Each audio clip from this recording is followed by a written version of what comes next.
Welcome back to What You'll Learn. My name is Adam Ashton. And my name is Adam Jones. Today we are doing our very first Malcolm Gladwell book, Outliers, the story of success. Mate, Malcolm Gladwell, super popular, super well-selling author. A whole bunch of popular books like Blink, The Tipping Point, and of course Outliers, which is probably his most well-known, most popular book. So in the book, he introduces us to one kind of outlier after another. So the geniuses, the business tycoons, the rock stars, and the big dog software programmers. And he tries to uncover all these little secrets that made them so remarkable and so far ahead of the rest of the pack. And of course, it's something probably that we don't expect as well. He talks about how most biographies, if you read them, or stories of success, starts off with this guy or girl who's born into just a modest middle-class upbringing, and through their own sheer grit and determination and talent, they fight their way to the top, overcome adversity, get past all the disadvantages, and become this self-made superstar, which is a story that everyone tells, but Gladwell says that's pretty much completely a crock of shit, and they miss all the extra things along the way that they don't like to tell, or don't even realise in a lot of cases. Absolutely. So this book looks at all these extra little things that kind of happened and kind of overlaid on top of each other to give them this extraordinary luck, so to speak, to put them above the rest of the pack. And there's a few things in here, like he says that how the New York legal landscape is dominated by Jewish lawyers, about how Korean pilots went through this bad lot of plane crashes, why Asians are so good at maths and things like that he talks about is due to some of these things that make people outliers. So the definition of an outlier, he's got two here. Number one is something that is situated away from or classed differently from a main or related body. And number two is a statistical observation that is markedly different in value from others of the sample. So obviously, if you say think of a bell curve, most people are average at everything. There's a big chunk of people in the middle, and then you've got the outliers way at the very tail, way at the end, that have gone way past the median and the mean, and they've gone to become an outlier. He kicks off the book with part one, which I really, really like to start, opportunity, with starting off with the Matthew effect. Mate, hit us, mate. What's the quote from the Bible, which I struggled to read myself? You did. For unto everything that hath shall be given, and he shall have abundance. But from him that hath not shall be taken away even that which he hath. Nice. So to translate that, essentially once you get something, you get more of it. And if you don't have it, it's hard to get any. And even starts to go negative. So he said, like, success begets success. When you get successful, it's easy to become more successful. Absolutely. So if you're rich, you're able to invest and get dividends on your returns. If you're poor, you're the one borrowing the money off the rich and then you're paying them interest. So it's easy to get poorer when you got nothing. It's easy to get richer when you got something. But this is something that happens in every field. And I really like the analogy he uses of trees. So he says biologists talk about the ecology of an organism. So the tallest oak in the forest is the tallest not because it grew from the hardiest acorn. It's the tallest because no other trees blocked its sunlight. The soil around it was deep and rich, and no rabbit chewed through its bark as a sapling. So there's some of these other circumstances, but the big one is the light. There was once it was tall enough, it got all the sunlight, and the trees around it didn't block the sunlight from it. So once it had kind of a positive feedback loop in terms of gains. That's it, man. He says that we all know successful people that come from hardy seeds, but we don't know enough about the sunlight that warmed them, the soil in which they put down their roots, and the rabbits and lumberjacks they were lucky enough to avoid. So he says the book, it's not about tall trees, it's about forests. And the first forest he talks about is Canadian hockey. And he was looking through the Canadian, obviously massive ice hockey fans, and it was like the championships of the juniors, so the 17, 18, 19-year-olds who were the best of the best and were going to go on to become the future stars. And he says that, you assume that most sport and selection is a meritocracy and that the best people become the best. It doesn't matter if they're rich. It doesn't matter who their parents are. If they're really good at hockey, they're going to be the ones who are the future all-stars. So he was having a very good look at the Canadian Junior Hockey Championships. So these young people, the 17 and 19-year-olds, they were playing off in a championship. And he was trying to look at why these ones were the ones playing off the championship, right? So these are the outliers. There's probably tens of thousands of hockey players per one who make it to this absolute extreme level. Yeah, exactly. So if you think about the people who get to these two teams that are the very best of the juniors, it's not just they were the best 17-year-olds and they got picked. It's a long process of they first start skating when they're 4 or 5 years old, and then when they're 9 or 10, they start joining like the rep side. So the best of their league will join a team, and then it essentially gets filtered the best of the best of the best all the way up. Then at 15, there's this major junior A where the best 15-year-olds jump in, and then by the time you get to 19, it's the best 19-year-olds. And it's pretty much the same in every country in terms of the top sport. They're picked from 10, 11, 12 years old, and there's always these rep sides or these state sides or the national team the whole way up. So in one of the pages, he shows us a big bunch of statistics, and he says, what do all the top ones have in common? And you have a good look at it, and you really can't, the first looking through it, they all look the same. You can't really pick through something. But he kind of blows you away a little bit. He says specifically, look at the year they were born, and they were born at roughly the same time. Then he says, look at the month they're born. And it turns out, like, most of them are actually born in between January, February, March. And, the high proportion of the team is in the first 3 months of the year. He says that, 40% are born between January and March, 30% between April and June, 20% between July and September, and 10% between October and December. And you think if people were picked on a full individual merit, based solely on their own performance and their own ability, it should be roughly 25% from each quarter of the year.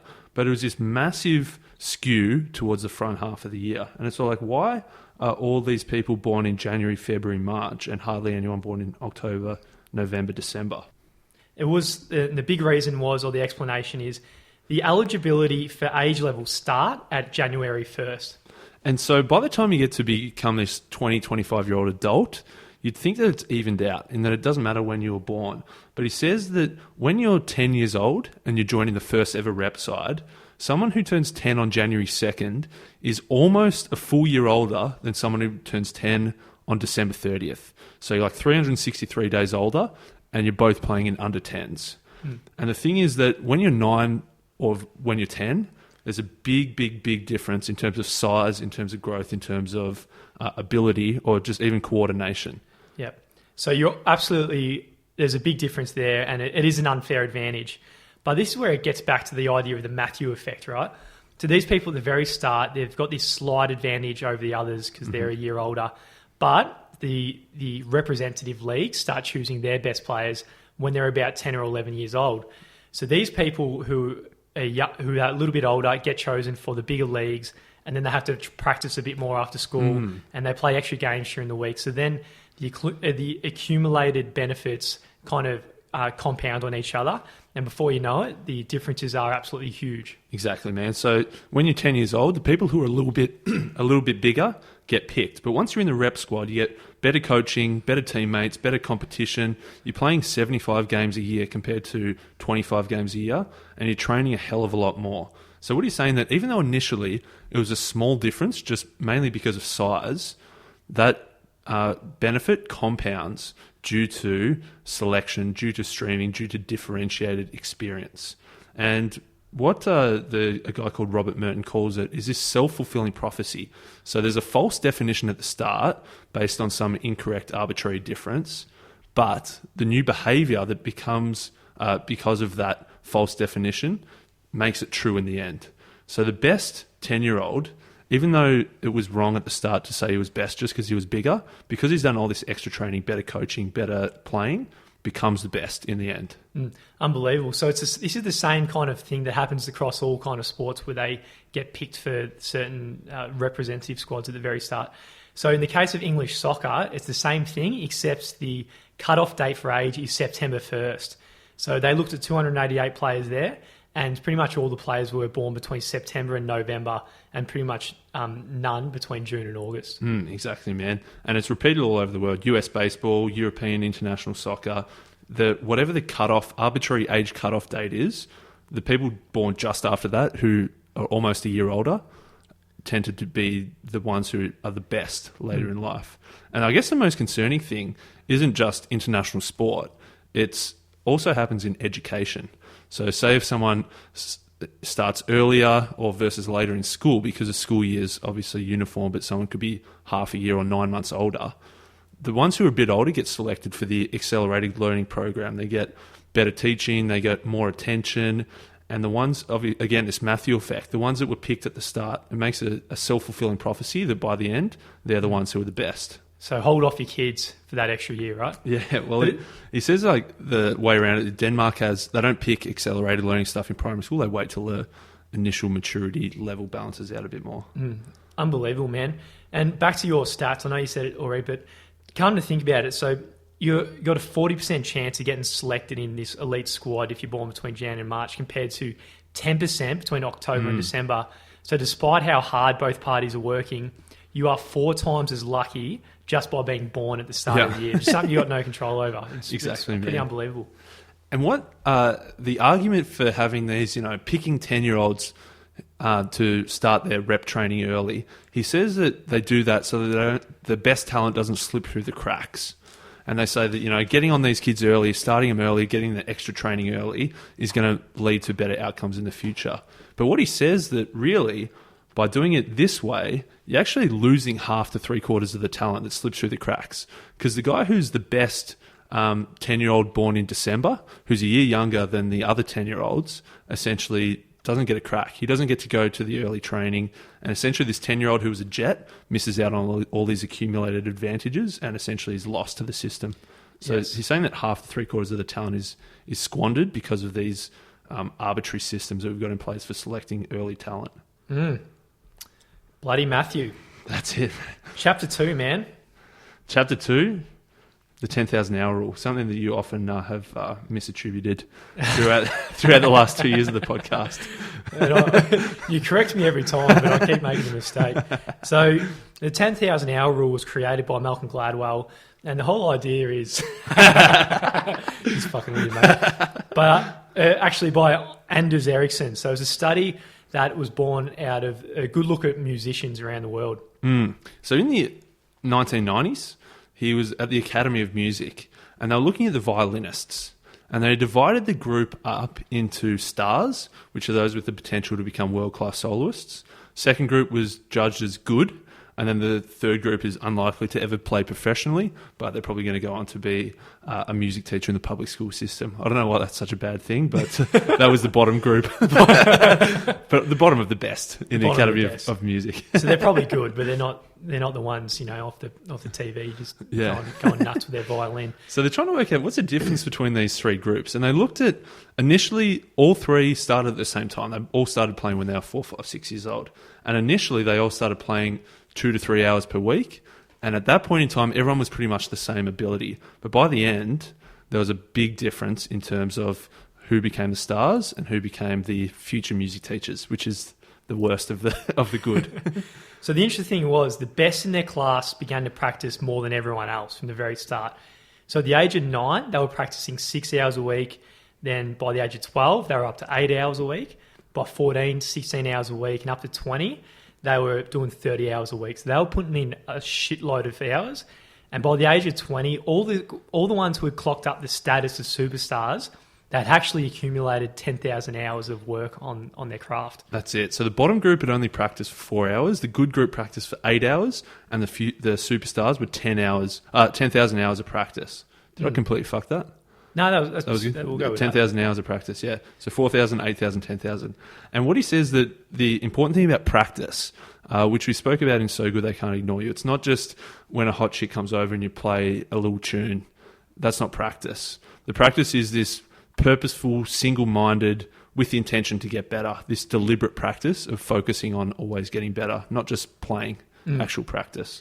And this 10,000 hour rule, he kicks off with some other examples in the book that kind of applies across industries where these people accumulate 10,000 hours and they're an absolute jet at what they do. And it's because they've accumulated 10,000 hours, not because they were born with some kind of extra luck or they were all of a sudden, natural in air quotes. It was because they put in the work. Mate, exactly the same thing as with pianists in that they started at the same time. They all started playing 3 hours a week, but the superstars increase the amount that they practiced all the time.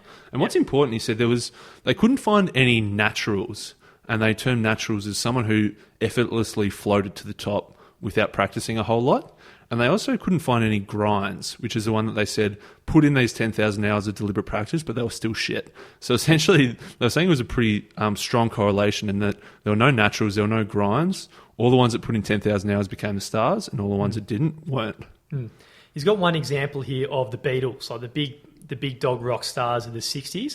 And he says in 1964, they were pretty much no-name band, just rocking in bars and before they knew it, they really took over the world, which seemingly happened very quickly. Yeah, exactly. But, of course, it doesn't all work like that. They met this random dude named Bruno. Bruno said go to Hamburg. The Beatles got a lot of sex and a lot of alcohol, so they thought Hamburg's pretty good. We're going to stay here and play a lot. So they went over to Hamburg 5 times, and they played a hell of a lot. The thing was they had to play 8 hours, essentially, because in the clubs they were playing in, they were open for 8 hours. They played the whole time. So they had to build stamina. They had to build a massive repertoire and just play 8 hours a day, 7 days a week in Hamburg. So in this case, it's not necessarily going to be that the Beatles were born naturally talented. They had this extremely lucky break that no other bands did, where they had to play in Hamburg, where Hamburg had this special culture where they had to just slog it out as a band all through the night and do big 8-hour kind of rocking sessions. Right, every night and upon night. So they were this rare band that had the opportunity to play so much together and clock up a lot of hours doing their jam. Exactly. And if you think, he says that over the sort of the 5 or 6 years leading up to their big burst onto the scene, they clocked up an estimated 1,200 performances. 1,200 performances, 8 hours per night. We're looking at pretty much 10,000 hours, aren't we? 10,000 hours. And that's when they had their big success. And then bang, they're the best in the world. And what he says that practice isn't the thing once you're good, it's the thing that makes you good. So most, like 99% of, this is an Adam Jones study, so you don't have to take this as gospel, but let's just say 99.9% of bands out there, they do not clock up 10,000 hours over a whole career. These guys happened to, and when they did, then they went bang and they were the big successes they were because of the 10,000 hours. Exactly, man. The other thing that he relates into this section is 2 Bills, Bill Joy and Bill Gates. Bill Joy, this dude who apparently they called the Edison of the internet, and also obviously Bill Gates, who made Microsoft. Yeah, mate, Bill Joy's a bit of a no-namer though, so we'll go with... Is he? Mate, he must be massive. No, you never heard of him. We'll go with Bill Gates. We'll go with Gates. He's much more well-known. But in the 1960s, so computers are really just sort of firing up. They're the size of a room. They cost over $1 million in 1960s money. Computers are rare. If you found one, everyone wanted to use it, so you had to fight for time. And programming was extremely tedious, where it was punch cards. If you messed up one punch card, you had to check the whole lot, proofread, a lot of patience, and work out where the error was and fix it before you tried again. So essentially it was really hard to become really good at programming, especially when you were so young and didn't have access to computers. Yes, that's right. So under those circumstances, it was exceedingly difficult for anyone to become an expert. Certainly becoming an expert in your early 20s was pretty much impossible in those days. So you needed some lucky breaks to actually get some time on the computer in the first place. Man, he goes through a long story about Bill Gates' lucky breaks. And he highlights like 8 or 10 different opportunities that Bill Gates got, as we said, these lucky breaks. So the first thing that happened was Bill Gates' mum was the daughter of a rich banker. So the family had money, and Bill Gates went to a well-to-do private school.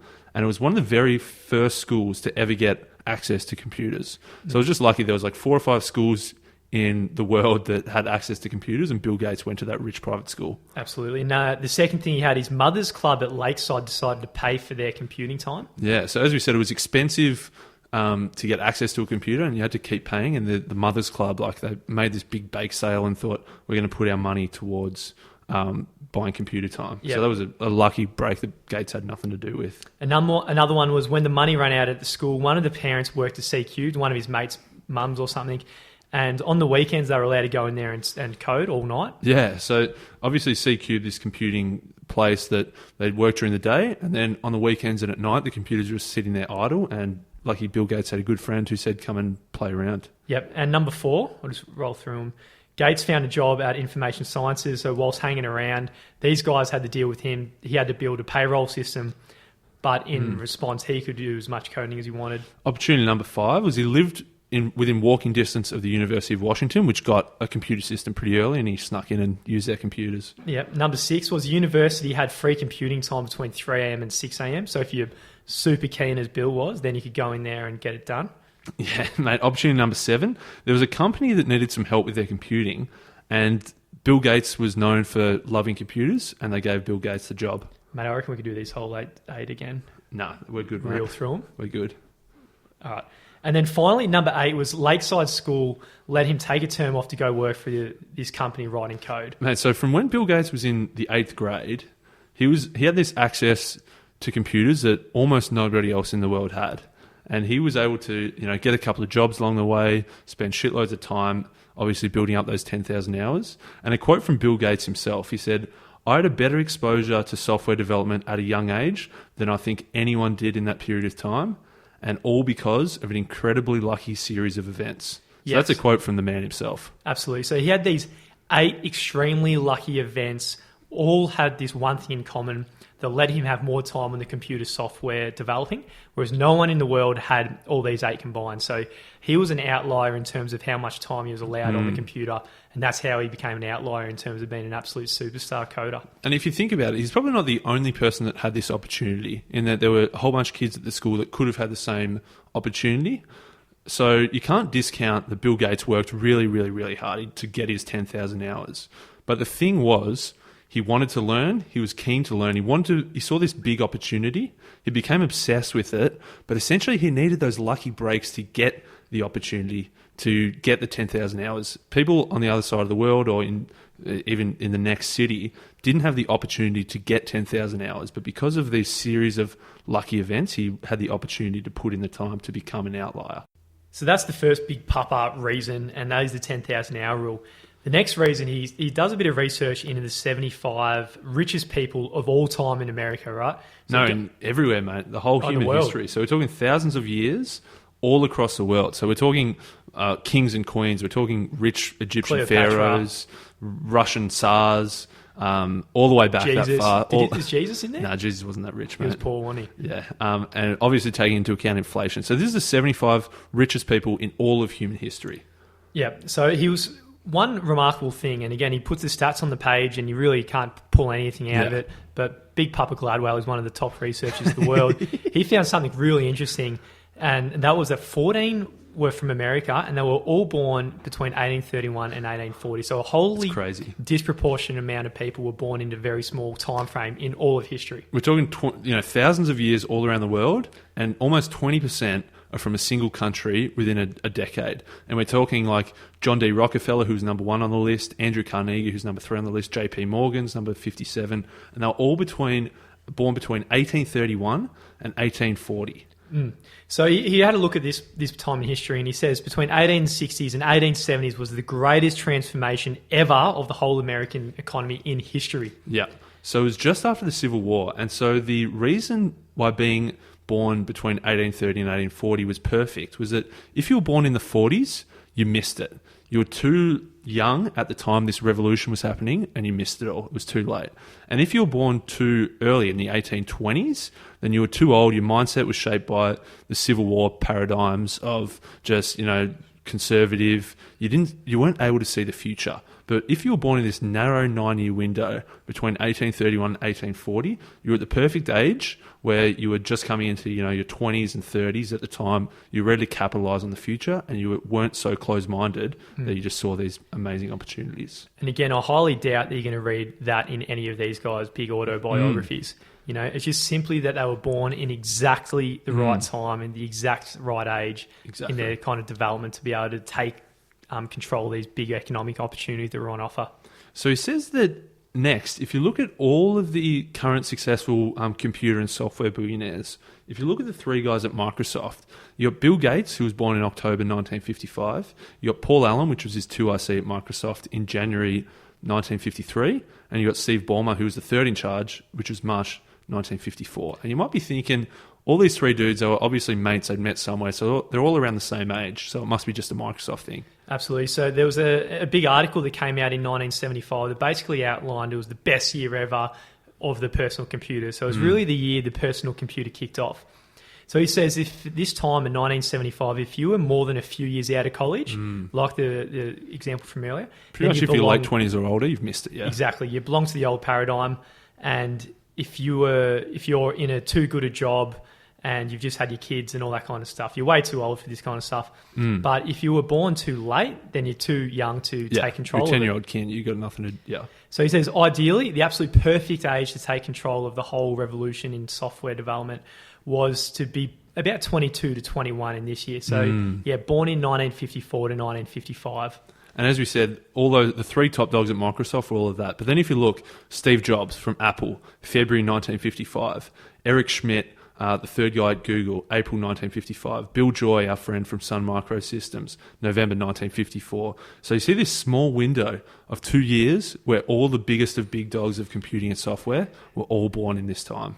It's absolutely, crazy, man. It really I is. reckon if this book was 2009, I obviously know Gladwell, I haven't done the research and just making it up here, but if you looked at all the social media guys and the sharing economy guys of Uber, Airbnb, Facebook, YouTube, yes, Snapchat, Instagram, I reckon if you looked at that now and saw all those guys, I reckon they'd tell a similar story in terms of their age and development at that point in time that this was all kicking off. Yep.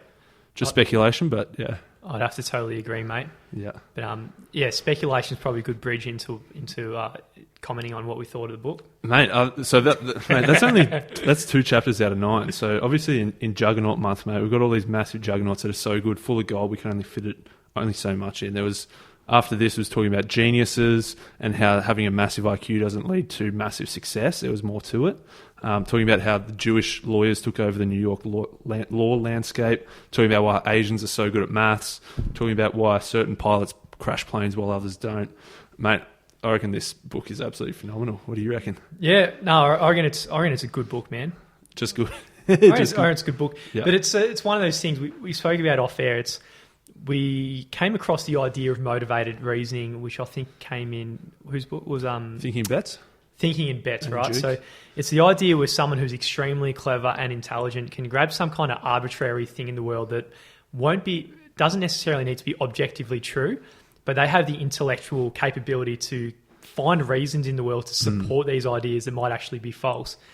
So my opinion of Malcolm Gladwell is it seems so arbitrary, the reasons or the things he finds in the world, but he's got this absolute incredible intellect to be able to find supporting ideas in the world to support things that might be false. Mate, I'd completely disagree with everything you just said. I think he just sees things that most people miss in terms of he finds these reasons behind the reasons. So most people just think, Bill Gates worked really hard, put in a lot of effort, and just became the richest man in the world at one point in time. But he's saying that success isn't just to do with an individual level. It matters to do with where you come from, who you are, who your parents are. Yep. So I think whilst it's uncomfortable to think that you don't completely control your own future and that just by working hard you can get to the top, I think it's important, different look on the world. Oh, absolutely. And I think there's about maybe 50 to 60 different reasons you could find about Bill Gates. And he's picked maybe 2 of them and then written a whole book about it and then found these big reasons and then got a best-selling book. When there's a whole bunch of... He could have gone in 60 different directions and found the motivated reasoning to support them and write his own book. I'd agree with that, mate. Just like 12 Rules for Life, how that was a piece of shit as well. Well, I think it's true, man. I think it is common across books and something you're really going to be aware of, that hyper intelligent people can find reasons to support false hypotheses and all that, which really sound like they're great ideas that, but really they could be a crock of shit supported by great ideas. I'd agree with that, mate. That's why I think if it's important not to just read one book, but read a book a week, man. Absolutely, that's a good way to do it. Obviously, Gladwell, he's not it's not a how-to book. It's more information looking at a different perspective. But I'm going to give it a 9 out of 10, mate. Yeah, I'm going to give it a 6. A 6, yeah, that's rough. Fan of the week this week is Big Patrick G. Brown from Australia. iTunes review, top-notch podcast for the lazy reader. As a slow reader, I love listening to the atoms cut through the fat and give a solid summary of a range of books I may never get around to reading. Highly recommend. Keep them coming, boys. 5-star. Cheers, Patrick G. Brown. But man, get in touch. Podcast@whatyoulearn.com. We'll shoot you Outliers. Great book. Or any other book you like.